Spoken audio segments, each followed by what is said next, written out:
Bien, jóvenes, buenas tardes con todos. Vamos a iniciar nuestra sesión número 17, aquí desde nuestro centro preuniversitario de nuestra Universidad Nacional Mayor de San Marcos.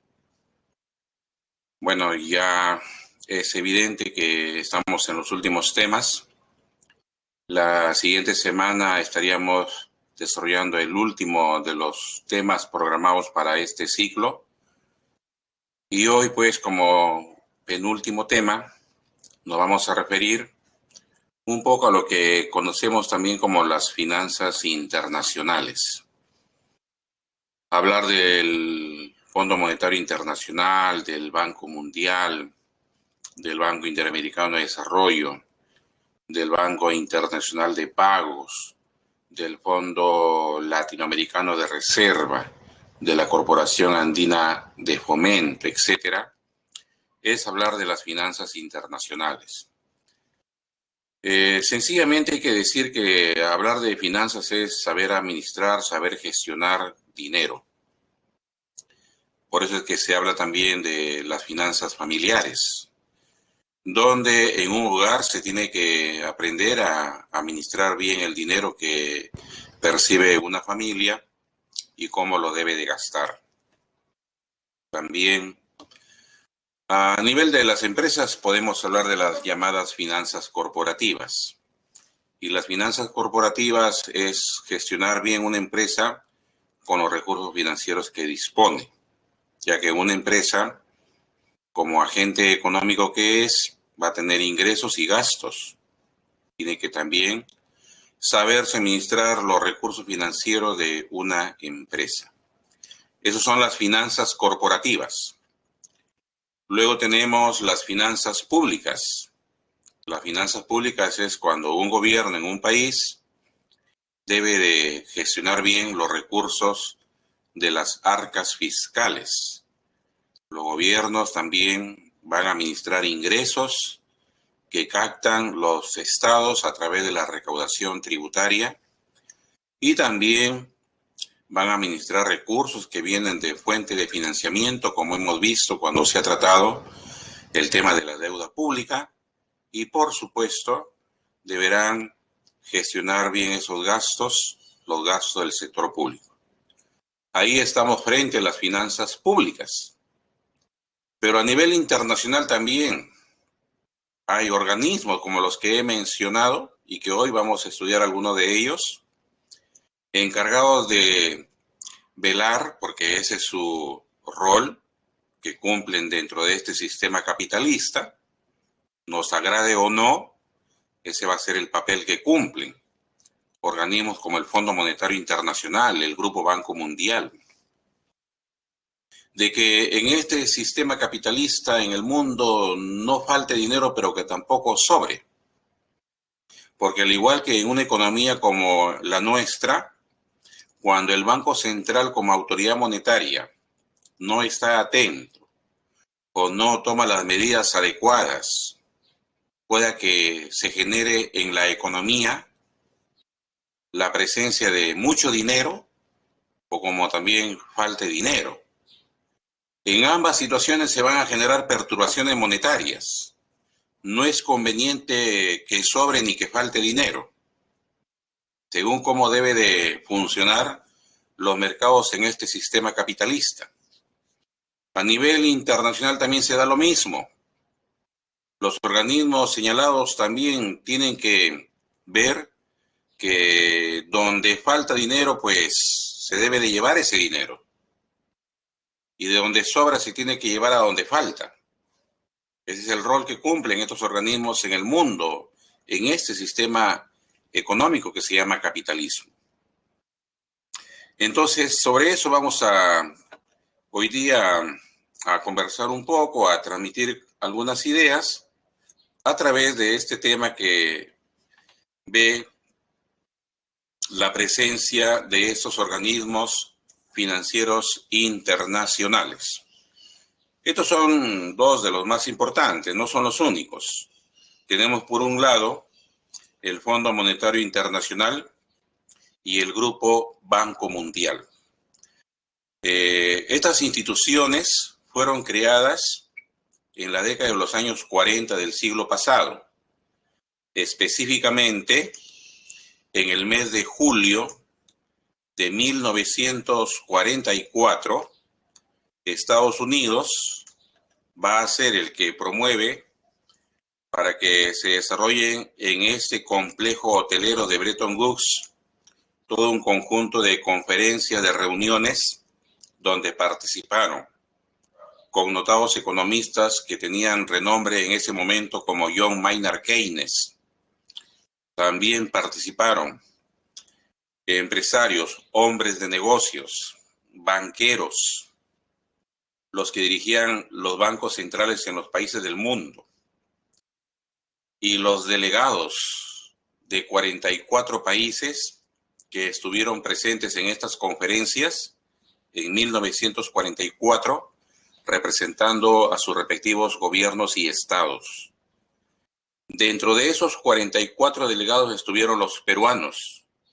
Perú ha sido uno de los países que ha estado desde la fundación de estos organismos financieros internacionales, allá por los años 40. Y lo que ahí, entre otras cosas, se va a aprobar es la creación del Fondo Monetario Internacional, que tenía como misión principal lograr la estabilidad financiera en el sistema financiero internacional, ya que veníamos como mundo, como economías en ese entonces, los gobiernos habían tenido que afrontar no solamente la Segunda Guerra Mundial, que de por sí terminó por debilitar más las economías, sino que muy cerca estaba todavía los estragos que había dejado la crisis mundial, la llamada Gran Depresión, la que empezó en octubre del año 1929. Esa crisis duró prácticamente una década y el mundo, sobre todo capitalista, no había salido de esa crisis mundial y se inició esa terrible conflagración bélica que después o fue la Segunda Guerra Mundial. Eso debilitó indudablemente a las economías y por eso es que el Fondo Monetario Internacional debía de apostar por tratar de recuperar la estabilidad financiera en los países del mundo, sobre todo de los países del bloque capitalista. Recuerde que estamos hablando de una parte de la historia que es considerada, ¿no?, como la etapa de la Guerra Fría, periodo en el cual solapadamente se van a enfrentar las dos grandes potencias que había en ese momento en el mundo. Estados Unidos, que lideraba el bloque de países capitalistas, y la Unión de las Repúblicas Socialistas Soviéticas, que lideraba el bloque de países socialistas. Y bueno, también es parte de la historia que hubo un tercer grupo de países, en su mayoría bastante pobres, a los que ellos mismos, sus líderes, los denominaron los países no alineados. Los países no alineados. Uno de sus principales líderes fue en ese momento el presidente de Egipto, ¿no? Entonces, ahí se le llamó no alineados porque no se alineaban ni con el capitalismo ni con el socialismo. Ese fue un tercer bloque de países, repito, en su mayoría pobres. Entonces, el Fondo Monetario Internacional va a surgir como resultado de estas conferencias en el año 1944. Y la otra institución financiera que surgió junto con el FMI no fue lo que hoy llamamos Banco Mundial o Grupo Banco Mundial. Lo que ahí surgió fue el Banco Internacional de Reconstrucción y Fomento, ¿no? Quien ahora sigue siendo una de las 5 entidades financieras que conforman el Grupo Banco Mundial, ¿no?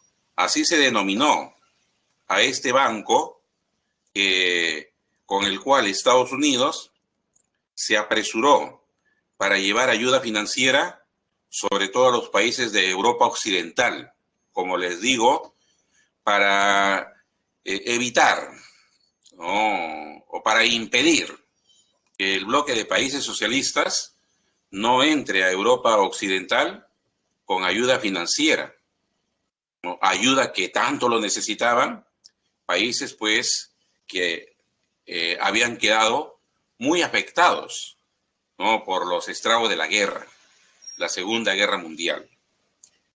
Entonces, en esas condiciones va a surgir el Fondo Monetario Internacional. El Fondo Monetario Internacional surge con los siguientes propósitos, ¿no? Sí, un organismo financiero de connotación internacional que, como le decía, cuando fue creado tenía 44 países que aceptaron ser miembros de este organismo y que, como sabemos, hoy en día tiene 190 países del mundo considerados como países miembros de este organismo. Inicialmente eran 44, ahora son 190 países. El Perú es uno de los países, como hemos dicho, que estuvo presente desde su creación, y el país, nuestro país, continúa siendo uno de los miembros del Fondo Monetario Internacional. En estos momentos, el FMI está dirigido por la economista Kristalina Georgieva, de nacionalidad búlgara. Asumió este cargo de directora general del Fondo Monetario Internacional, máximo cargo como funcionario de este organismo, el 1 de octubre del 2019. Estos cargos son para 5 años, así que aún falta mucho para la gestión de esta señora economista de profesión y al frente del Fondo Monetario Internacional. ¿Cuáles fueron los fines que se establecieron para este organismo desde los años 40? Tenemos fomentar la cooperación monetaria internacional. El Fondo Monetario lo viene haciendo desde su creación. Caramba, fue más evidente el promover este fin cuando se dio la crisis financiera en el 2008, que los primeros indicios de esta crisis, ¿no?, se inició en el año 2007 en los mercados financieros europeos, pero en el 2008 en el mercado financiero norteamericano fue donde estalló la crisis financiera del 2008 y años siguientes. En ese momento era la directora del Fondo Monetario, la economista Christine Lagarde, de nacionalidad francesa, la que pues tuvo que ir y apoyar sobre todo a los países europeos como Irlanda, Grecia, España, Portugal, Francia, Italia, Inglaterra. Tal vez el único país que supo afrontar adecuadamente esta crisis financiera fue ahí en Europa, Alemania. ¿No? Alemania no salió no tan afectada de esta crisis y más bien apoyó para rescatar los sistemas financieros de otros países europeos. ¿Qué hizo la señora Lagarde? Tuvo que ir y buscar el dinero, como hemos dicho, de aquellos países que les sobraba para llevarlo hacia Europa, que faltaba pues recursos, faltaba liquidez. Por eso que la señora Lagarde conversó con gobiernos de China, de Rusia, de Brasil inclusive, de los países árabes, que les sobra dinero, para que ese dinero vaya a Europa y así pudieran salvarse los mercados financieros europeos frente a esta crisis. Y con eso se refleja pues que el Fondo Monetario sigue tratando de cumplir con ese fin de fomentar la cooperación entre países miembros, fomentar la cooperación monetaria a nivel internacional. Ese es el papel que siempre ha cumplido el Fondo Monetario frente a este tipo de crisis, como las financieras en el mundo, ya que no ha sido la única crisis que hemos vivido como países en el mundo en el 2008, 2009 y años siguientes. Entonces ahí se ve que cumple ese papel el Fondo Monetario Internacional. Luego, facilitar el crecimiento del comercio internacional también es un fin y que era una necesidad allá por los años 40 cuando fueron creados estos organismos. La Segunda Guerra Mundial había dejado pues en ruinas los mercados europeos en Estados Unidos, países como Japón también, que bueno, fueron bastante afectados por esta Segunda Guerra Mundial. El comercio a nivel internacional había quedado desarticulado y al Fondo Monetario Internacional se le dio esa misión de prácticamente reconstruir los mercados internacionales para el comercio. Fomentar la estabilidad monetaria. Hemos señalado justamente una de las cosas que más se discutió en las conferencias de Bretton Woods en 1944 fue de que la terrible inestabilidad que se generó en los mercados de divisas, en el valor de las monedas más importantes del mundo, eso no se repitiera. Porque en los años de la Gran Depresión, las principales monedas, ¿no?, entre ellas el dólar de Estados Unidos y también otras importantes monedas en Europa, que bueno, ya no existen porque recordemos que desde el año 99, 17 países europeos decidieron precisamente dejar de lado sus anteriores monedas, ¿no?, y tener una sola, que ahora se le conoce como el euro. Pero antes del euro también habían importantes monedas como el marco de Alemania, o la lira de Italia, el franco de Francia, o la peseta de España, el florín de Holanda, etcétera. Eran importantes monedas, ¿no?, antes de que surgiera el euro. Pero durante la crisis mundial de los años 30, estas monedas perdieron totalmente su estabilidad.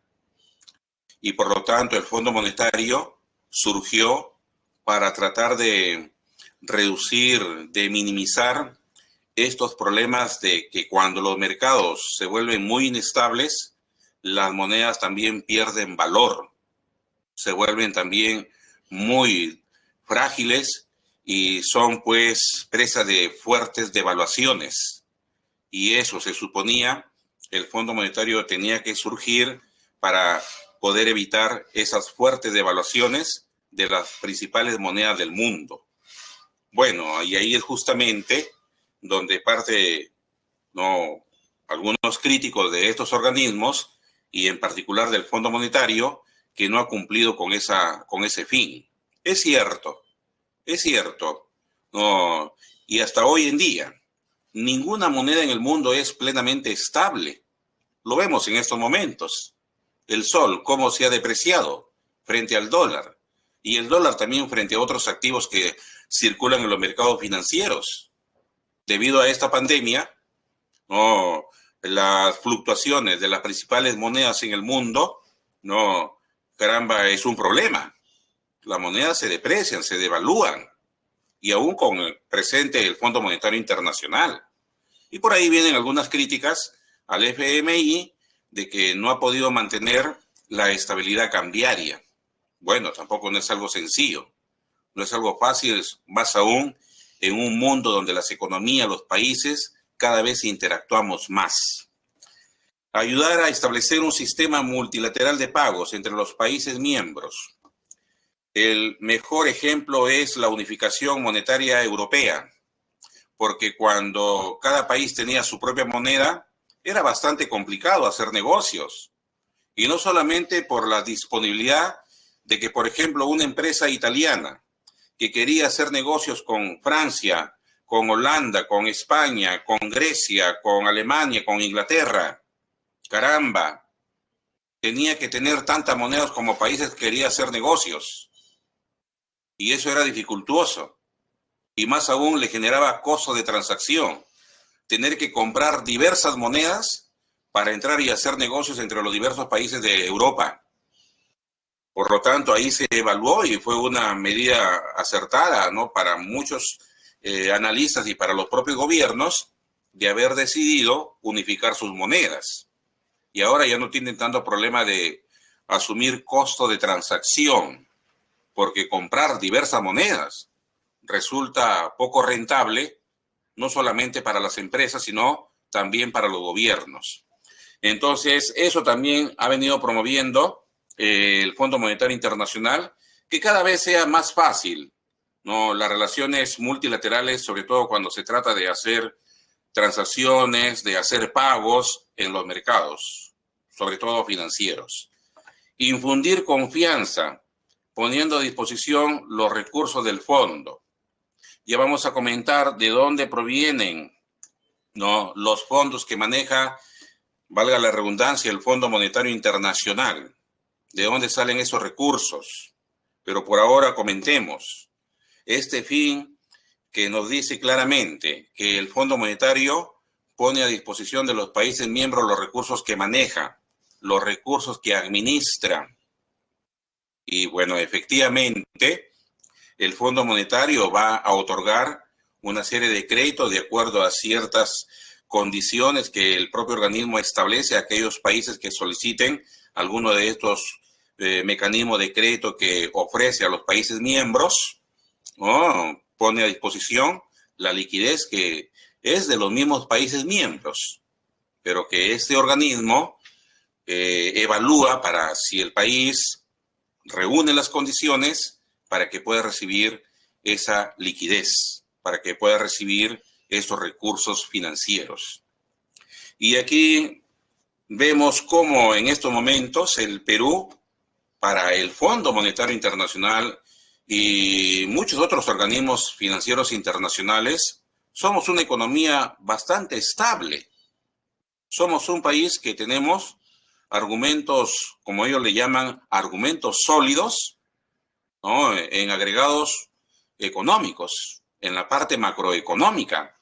Tenemos todavía para ellos, para estos organismos, muy buenos indicadores, ¿no? Y seguramente usted lo sabe, porque como postulante que es, debe estar plenamente informado. Usted tiene que estar leyendo todos los días, ¿no?, mañana, tarde y noche. Yo supongo que usted como postulante está durmiendo a lo mucho 5 horas. Sí, 5 horas, ¿no?, en promedio debe de dormir un postulante.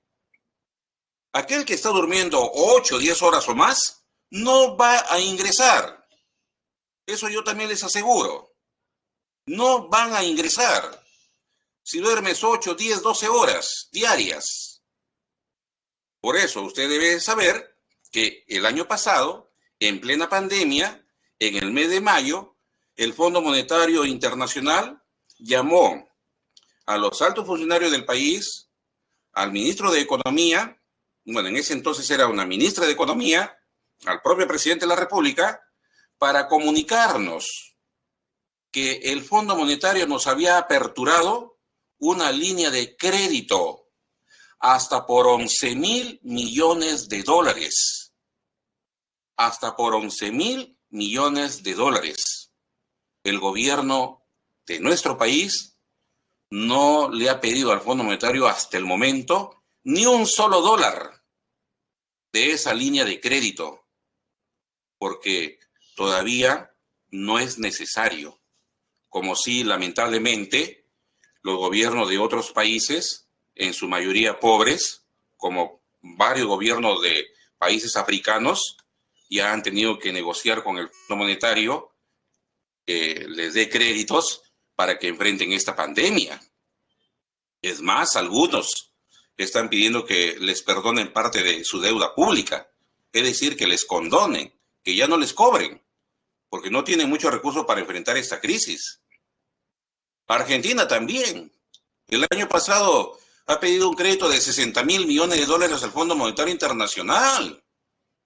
Argentina es un país que tiene serios problemas financieros. No tiene recursos financieros. Se está endeudando y bastante. Le han dado esa línea de crédito de 60.000 millones de dólares, comprometiéndose el gobierno argentino de pagarlo hasta el año 2035. 2035. Y que como va la situación, en realidad dudo que pueda cumplir con esos plazos para devolver ese dinero. Pero ahí están, pues, países que sí tienen serios problemas financieros antes de la pandemia y peor con la pandemia. El Perú, repito, no tiene necesidad aún de utilizar ni siquiera $1 de esa línea de crédito que le ha aperturado el Fondo Monetario Internacional, hasta 11.000 millones de dólares. Y más bien, hace pocos días, si no me equivoco, el 24 de marzo, el Fondo Monetario, ¿no?, está dando algunas recomendaciones al Perú, al país, a nuestro gobierno, ¿no? Y una de las recomendaciones que más ha generado por ahí cierto debate, ¿no?, de parte de los economistas, es que el Fondo Monetario está recomendando que el gobierno ya no dé bono de 600 soles o de 720 soles. Está recomendando que dé bonos el gobierno hasta por 2.760 soles. ¿Lo escuchó? 2.760 soles. Eso es lo que acaba de recomendar el Fondo Monetario Internacional aquí para el Perú, para familias en situación de pobreza extrema. Y sigue argumentando el Fondo Monetario que es necesario porque el año pasado, 2020, hemos perdido mucho en reducir la pobreza y que más bien se ha incrementado. Efectivamente, la pobreza antes de la pandemia era 20%. Hemos terminado el 2020 con una pobreza de 27.5%. Se ha incrementado indudablemente. Y claro, pues estos organismos, cuando dan este tipo de recomendaciones, lo hacen porque también ellos quieren quedar bien, ¿no? Y con este propósito están recomendando pues que se dé bonos en el Perú hasta por monto de 2.760 soles para familias muy vulnerables frente a esta pandemia. Lo que ellos quieren es que el Perú en 2 años aproximadamente volvamos a tener niveles de pobreza que no supere el 20%, ¿no?, como era antes de la pandemia, ¿no? Bueno, vamos a ver, pues, ¿no?, qué dicen las autoridades, ¿no? Lo único que se pide, pues, es que no se sea tan irresponsable en el manejo de las finanzas públicas, ¿no? Y el Fondo Monetario señala esto, no porque de paso le esté diciendo al gobierno aquí en el Perú, mira, para que des esos bonos de 2.760 soles, aquí te estamos poniendo sobre la mesa 11.000 millones de dólares. No, no. El Fondo Monetario recomienda eso porque el Estado peruano, nuestro gobierno, el país, todavía tiene algo de ahorros. El Fondo Monetario sabe, como muchos de nosotros, que el país, el Estado peruano, aún tiene un fondo de aproximadamente 70.000 millones de soles. 70.000 millones de soles. Oiga, pero también hay que ser prudentes y no porque tengamos eso ahí ahorrado, inmediatamente vamos a aplicar lo que dice el Fondo Monetario Internacional. Hay que ser prudentes. ¿Quién nos puede decir que este año va a terminar la pandemia? ¿Quién puede asegurar eso? Ni el último premio Nobel de Economía te va a decir que este año con seguridad termina esta pandemia en el mundo. No sabemos hasta cuánto más no vamos a ir con esta emergencia. Y hay que ser prudentes, ¿no? Porque así tiene que ser un gobierno que dirige un Estado. Ser prudentes. Y ojalá que quien gane el domingo las elecciones o pase a segunda vuelta con bastante chance de ser gobierno en el país, lo sea. No porque va a encontrar algo de dinero en la caja fiscal, va a hacer una farra, ¿no?, y gastar a diestra y siniestra. Eso sería algo totalmente irresponsable, como lo son muchas familias que por esta Semana Santa han salido como desesperadas. Estas personas a cualquier lugar, menos aquí quedarse en sus casas en la ciudad. ¡Qué tremenda irresponsabilidad! Sabiendo que estamos en lo peor de esta pandemia, comportándose de esa manera. No, pues. Hay que saber manejar los recursos en cada uno de los hogares. Sería irresponsable si de repente hoy en día una familia, por ahí todavía tiene sus ahorritos de 3,000 soles, sería irresponsable si el papá o la mamá este fin de semana programan los famosos privaditos y se gastan los 3,000 soles. Y la emergencia se mantiene y continúa, y peor, si en ese privadito alguno de la familia se contagió, peor. No, pues, tampoco el gobierno, quien venga, no puede comportarse de esa manera. Hay que ser prudente con los recursos del Estado. Repito, nadie sabe hasta dónde nos vamos con esta emergencia. Entonces, ni siquiera porque venga del Fondo Monetario Internacional, vamos a automáticamente hacer todo lo que ellos nos digan.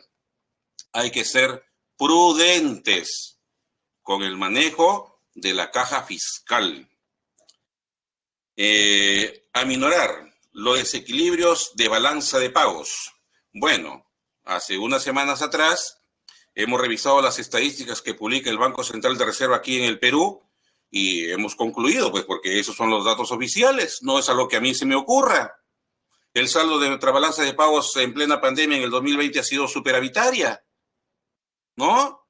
Más de 5,000 millones de dólares fue el superávit. Si quiere, usted lo puede volver a revisar. Entonces, no tenemos necesidad de tampoco pedirle un crédito al Fondo Monetario Internacional en estos momentos diciendo que tenemos un problema en nuestra balanza de pagos, que tenemos un déficit y que no dé pues ese crédito. No, no hay necesidad. No hay necesidad.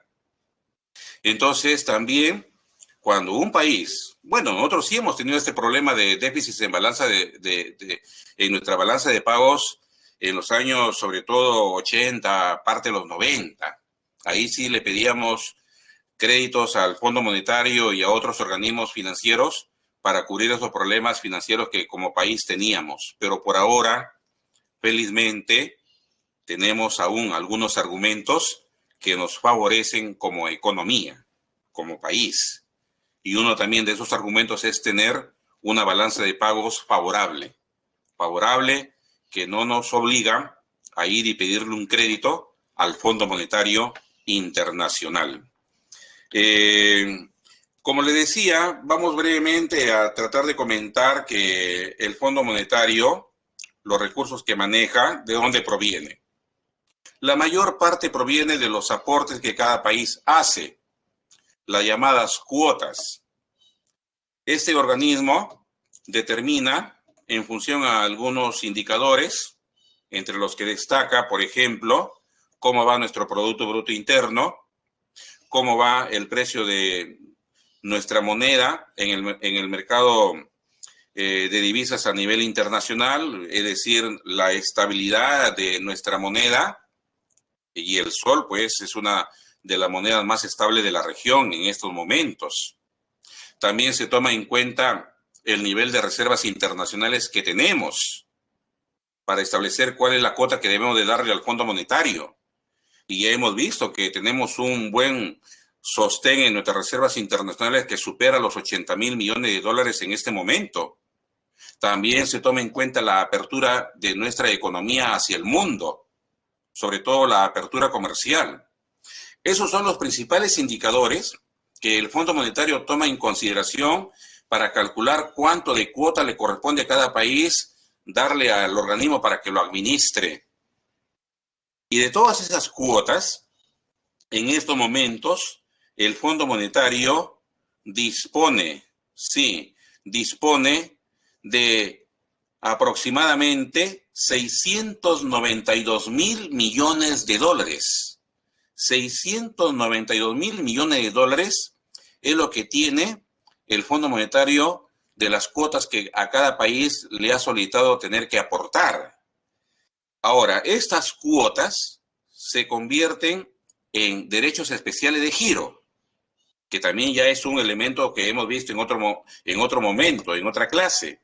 Entonces, Estos 692 mil millones de dólares de las cuotas de los países miembros, entre ellos el Perú, se convierten a derechos especiales de giro y pasa a ser un monto de 477 mil millones de DEG. 477 mil millones de derechos especiales de giro. Y eso es parte de la liquidez que tiene el organismo para dar créditos a los países que lo requieran y que cumplan, lógicamente, con las condiciones que este organismo establece. Otra fuente importante de los recursos que maneja el Fondo Monetario es el oro. El oro que desde que fue creado ha ido recibiendo de parte de los países, porque las cuotas, desde los años 40 que fue creado el organismo, las cuotas para cada país que establece este organismo también se puede dar en oro, el equivalente en oro. ¿Y saben cuánto de oro tiene este organismo actualmente? ¿No? Acá tenemos la cifra que ellos mismos también publican, ¿no? El Fondo Monetario Internacional tiene, ¿no?, 90.5 millones de onzas troy de oro. De oro. Y no estoy hablando de oro contable, no, es oro físico. Barras de oro. Lo cual en toneladas métricas viene a ser 2.814 toneladas de oro.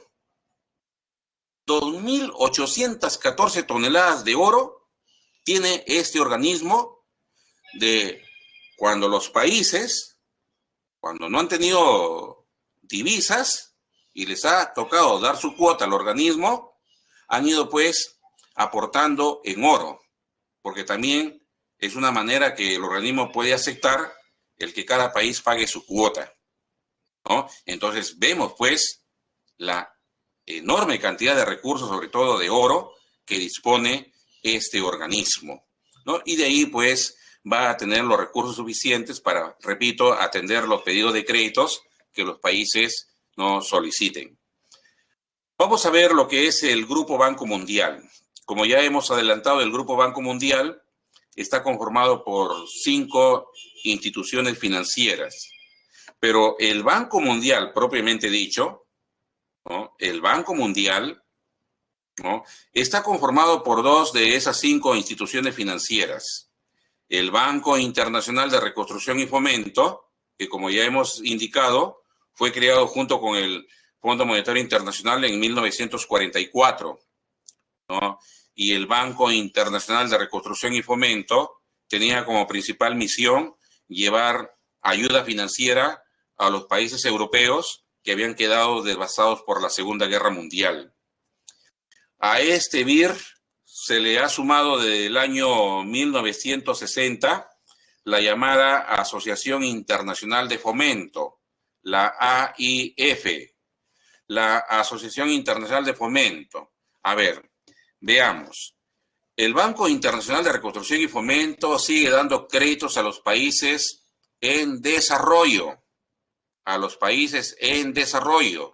como es el caso del Perú. Pero la Asociación Internacional de Fomento le da créditos a los países más pobres del mundo. A los países más pobres del mundo. En su mayoría países, lamentablemente, del África. Hay 39 países que reciben ayuda financiera de parte de la Asociación Internacional de Fomento. Y como son los países que tienen serias dificultades de generar riqueza, entonces estos organismos le dan esos créditos a muy bajas tasas de interés e inclusive, en algunos casos, no le cobran nada de intereses. Sí, porque, repito, son países con una situación muy, muy precaria en términos financieros. Esa es la tarea de la Asociación Internacional de Fomento. Entonces, estos 2 organismos financieros van a generar lo que llamamos propiamente el Banco Mundial. Pero para que podamos hablar del Grupo Banco Mundial, tenemos que sumar a estas 2 entidades otras 3. ¿Quiénes son? Tenemos por acá desde el año 1956 a la Corporación Financiera Internacional. La Corporación Financiera Internacional le da préstamos a las empresas privadas de los países en desarrollo. Aquí en el Perú, muchas son las empresas privadas que han ido a este organismo que es parte del Grupo Banco Mundial a pedir créditos para que saquen adelante sus proyectos que tienen como empresas privadas. Esa es la tarea de, repito, la Corporación Financiera Internacional, de darle créditos a empresas privadas de los países en desarrollo. Después tenemos, desde el año 1985, la Agencia Multilateral de Garantía de Inversiones, el MIGA por sus siglas. Repito, la Agencia Multilateral de Garantía de Inversiones. ¿Qué es lo que hace? Esta entidad financiera, que es también parte del Grupo Banco Mundial, se encarga de promover la inversión de empresas extranjeras en países como el nuestro, que van pues y hacen sus llamadas inversiones directas. Repito, el MIGA promueve la inversión extranjera en países en desarrollo, empresas que ellas mismas van y administran sus inversiones. Por eso se llama promover la inversión extranjera directa en países como el Perú. En eso se aboca esta cuarta entidad financiera como parte del Grupo Banco Mundial. Y la última entidad financiera es el Centro Internacional de Arreglo de Diferencias Relativas a Inversiones. Repito, Centro Internacional de Arreglo de Diferencias Relativas a Inversiones, por sus siglas, el CIADI. Y el CIADI, bastante conocido. ¿Y por qué? Porque es la instancia donde los estados, los países, los gobiernos deberán resolver sus diferencias, sus controversias, sus querellas con empresas privadas extranjeras que hayan invertido en ese país. Este tipo de conflictos se da.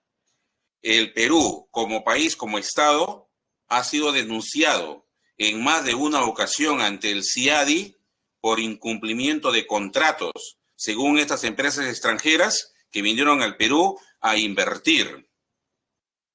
Pues CIADI se encarga de resolver este tipo de conflictos. Bueno, es delicado cuando un Estado es denunciado de incumplimiento de contratos con empresas privadas de cualquier parte del mundo, porque cuando van al CIADI, bueno, hay cierta tendencia a que la razón siempre la tendrá la empresa privada. Y por eso que el Estado peruano, así como muchos otros estados del mundo, ¿no?, en su mayoría han perdido estos juicios en estos organismos internacionales. Por eso no es recomendable que un gobierno aquí en el país, pues así por así, trate de desconocer algunos contratos que ya de repente gobiernos anteriores han firmado con empresas extranjeras que vienen a invertir en nuestro país, ¿no? Porque ya no es pues como en los años del siglo pasado, en los años 70, en los años 60, en los años 50, donde caramba podía venir un gobierno golpista en un país y decir acá yo no le pago a nadie, desconozco todo esto, no me interesa si el gobierno anterior firmó estos contratos con estas empresas extranjeras. No. Ya no es así. El mundo cambió. Estas empresas de cualquier parte del mundo hoy tienen instancias donde se pueden defender. Si es que en algún país un gobernante pretende desconocer algún contrato que firmó en ese país. Sí, pues, ya las cosas cambiaron, ¿no? Así es. Bueno, entonces tenemos por acá, ¿no?, el Grupo Banco Mundial. ¿Cuál es lo que persigue? Reducir la pobreza. Y este grupo de entidades financieras ha establecido una agenda, la llamada Agenda 2030, porque para este año 2030, bueno, lo que yo voy a comentar es antes de la pandemia. Definitivamente con esta crisis a nivel mundial, estos objetivos ya no van a poder ser seguramente alcanzados, varios de ellos, según como se había proyectado. porque lo que voy a comentar es proyecciones sin pandemia, ¿ya?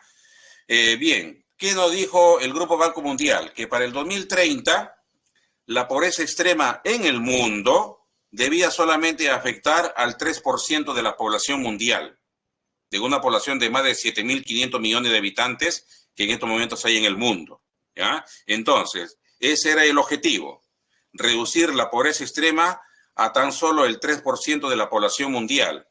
Para el Grupo Banco Mundial, una persona en situación de pobreza extrema es aquella que diariamente su ingreso no llega ni siquiera a $2, ¿no? Menos de 1.9 dólares de ingresos para una persona, ¿no?, diarios en un país va a ser considerado por este grupo de entidades financieras como persona en situación de pobreza, sobre todo pobreza extrema. Luego, tenemos por acá este otro objetivo, aumentar la prosperidad compartida. Oiga, estamos en un mundo al que le llamamos capitalismo, en donde se genera mucha riqueza. Este es un mundo donde se genera riqueza como en ninguna otra parte de la historia de la humanidad. Cada vez se genera más y más riqueza. Desgraciadamente, esa riqueza en el mundo se concentra en muy pocos, generándose terribles brechas sociales. Sin embargo, el Grupo Banco Mundial apuesta porque esa falta de equidad se vaya reduciendo y el objetivo para el 2030 es de que el 40% de los más pobres hayan mejorado pues sus ingresos para ese año. Sí, los ingresos del 40% más pobre hayan mejorado hasta el 2030, cosa que, como repito, va a ser ya difícil de que se logren estos objetivos por esta crisis que no sabemos, verdaderamente no sabemos hasta dónde y cuándo va, ¿no? Estamos todavía en una situación muy delicada con esta enfermedad. Y por supuesto, el Grupo Banco Mundial parte de estos 17 objetivos del desarrollo sostenible para promover el desarrollo, pues, basado en 3 pilares. El desarrollo sostenible, primer pilar, respeto al medio ambiente, tomar las previsiones para lo que es irreversible, el calentamiento global. Si no nos preparamos, si no enfrentamos adecuadamente este proceso de la naturaleza, que por responsabilidad de la propia humanidad es un proceso que estamos acelerando, el cambio climático. Segundo pilar, reducir las brechas sociales. Como le decía, no es que no se genere riqueza en el mundo. En este mundo capitalista se está generando mucha más riqueza que en toda la historia de la humanidad. Lo que pasa es que esa riqueza no se está distribuyendo de manera adecuada en esta sociedad capitalista. Y mientras tengamos esas brechas sociales, no estamos apostando como sociedad para poder enrumbar hacia un desarrollo sostenible. Y por supuesto, el otro pilar es el crecimiento sostenible, como parte de alcanzar un desarrollo sostenible. Y el crecimiento sostenible es desarrollar actividades económicas sin comprometer las actividades económicas de las futuras generaciones, que van a ser tus hijos, tus hijas, tus nietos, tus nietas. Si no les dejamos un mundo mejor, pues tus futuras generaciones van a tener serios problemas para poder contar con los recursos básicos y poder atender sus necesidades, que ya no serán las nuestras, porque nosotros, ¿no?, por el ciclo de la vida, ya probablemente, ¿no?, sobre todo los de mi generación, ¿no?, de acá a 20, 30 años, ya probablemente ya no estemos, ¿no? Entonces, eso es algo que también no estamos todavía en condiciones de decir que el Perú sea una economía donde ya hay un crecimiento sostenible. Entonces, todavía estamos un poquito distante de cumplir con esos 3 pilares para decir que ya en el Perú se están logrando los objetivos que ha establecido el Grupo Banco Mundial. La integración económica, proceso de unir economías para poder afianzar mercados y ampliarlos. Es un proceso que se inició después de la Segunda Guerra Mundial, promovido principalmente por Estados Unidos, para, repito, incorporar más países, más economías a su esfera del capitalismo, para frenar un poco el avance también del socialismo, que ya en los años 50, 60 del siglo pasado, la tercera parte de la población mundial vivía en países regidos por economías planificadas, por economías socialistas. Ese fue el mayor avance del bloque socialista, de tener la tercera parte de la población mundial bajo este tipo de economías, las economías centralizadas, las economías planificadas. Entonces, Estados Unidos, en ese periodo de la llamada Guerra Fría, indudablemente que no iba a permitir que el socialismo se siga expandiendo en más regiones del mundo. Por eso que el socialismo estuvo en casi todos los países de la Europa Oriental, en algunos países de la Europa Central, pero fue muy débil en la Europa Occidental.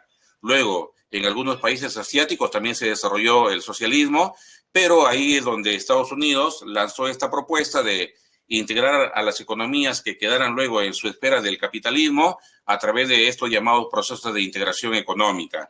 Y la importancia, según estos procesos, debía de aprovecharse las economías de escala para poder lograr mayores niveles de productividad, aumento de las expectativas de las inversiones extranjeras en los países, intercambio científico y tecnológico entre los países que acordaban su integración, mejorar los sistemas de pagos entre los países miembros de los procesos de integración, liberar el comercio eliminando restricciones como hasta ahora se sigue dando a través de los tratados comerciales que hemos comentado en otro momento, y también garantizar un crecimiento sostenido. Aquí están las etapas de un proceso de integración. Lo más modesto de una integración es un área de preferencia donde a través de los puentes internacionales que se tienden entre los países que buscan su integración, se van dando facilidades al comercio. La zona de libre comercio, donde se tienen que ir eliminando barreras comerciales como la reducción de aranceles, y cuando se llega a la unión aduanera, ya los países de la integración tienen que haber eliminado todo tipo de restricción y acordar una sola política comercial con el resto del mundo. Eso es la unión aduanera. Luego, el mercado común, que solamente lo han logrado los países de Europa, porque son los que más avanzaron en su proceso de integración, y en los años 80, por ejemplo, en los países europeos, ya se iban liberando el mercado de trabajo, el mercado de capitales y también un mercado abierto para que las empresas pudieran invertir donde mejor les parezca. Luego, la unión económica y monetaria, que es lo que han logrado los países europeos desde el año 99, donde unificaron sus monedas, llegaron al acuerdo de tener una sola política económica, una sola política fiscal, una sola política monetaria, un solo presupuesto que se discute en el Parlamento Europeo, etcétera, etcétera. Donde sí quisieron entrar a una integración total los países europeos y no lo pudieron. No pudieron, porque es más complicado una integración total. No están todavía, siendo Europa, estos pueblos todavía no están del todo preparados para apostar por una total integración de no solamente su vida económica, sino en todos los aspectos de la sociedad. Incluye lo político, lo jurídico, lo cultural, los idiomas, todo entra en una integración total, cosa que, repito, no se ha todavía logrado ni siquiera en Europa, que son los que más han avanzado en un proceso de integración. Luego aquí vienen algunos datos de algunos acuerdos de integración donde el Perú tiene bastantes relaciones, sobre todo en la parte del comercio, de inversiones, de flujo de capitales, etcétera, ¿no? Con la Unión Europea, que es el proceso de integración que más avances ha tenido. Luego, este bloque que generó un mercado bastante amplio en el mundo, uno de los más grandes entre Estados Unidos, México y Canadá, que se ha entrampado porque el señor Donald Trump dijo que Estados Unidos era el que menos se favorecía con estos tratados comerciales y lo dejó ahí, como decimos, en stand-by, ¿no? No se sabe si esta nueva gestión en Estados Unidos va a retomar las conversaciones con Canadá y México para ver si se retoma este tratado no comercial. la Comunidad Andina de Naciones, donde participa directamente el Perú, y ahí pues desde el año 69 hemos tratado de integrar nuestros países, los andinos, y no hemos tenido muchos avances no importantes. El Mercado Común del Sur, donde se inició Brasil, Paraguay, Argentina y Uruguay, no estaba en un primer momento Venezuela, no recién luego se ha incorporado, pero más bien al que aquí falta es Uruguay, ¿no? Y la Alianza del Pacífico, que es donde sí participamos como país, pero la primera intención de la Alianza del Pacífico fue acercar e integrar nuestros mercados de capitales, vale decir, nuestras bolsas de valores. Y el ALBA, que fue una respuesta en los años 90, en ese entonces gobierno de Venezuela, el señor Hugo Chávez, que no ha tenido pues mayor notoriedad más que cuando vivía Hugo Chávez y era gobernante de Venezuela, un cierto acercamiento a Ecuador y Bolivia, porque ahí en estos países, en ese momento, habían gobernantes con cierto afín a la gestión que hacía el señor Chávez en Venezuela.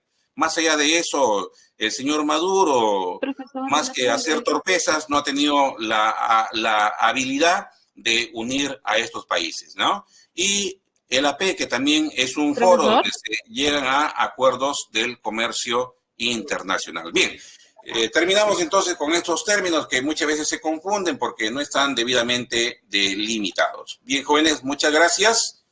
Muchas gracias. Terminamos con las respuestas. Que tengan buen día. Muchas gracias. Hasta luego.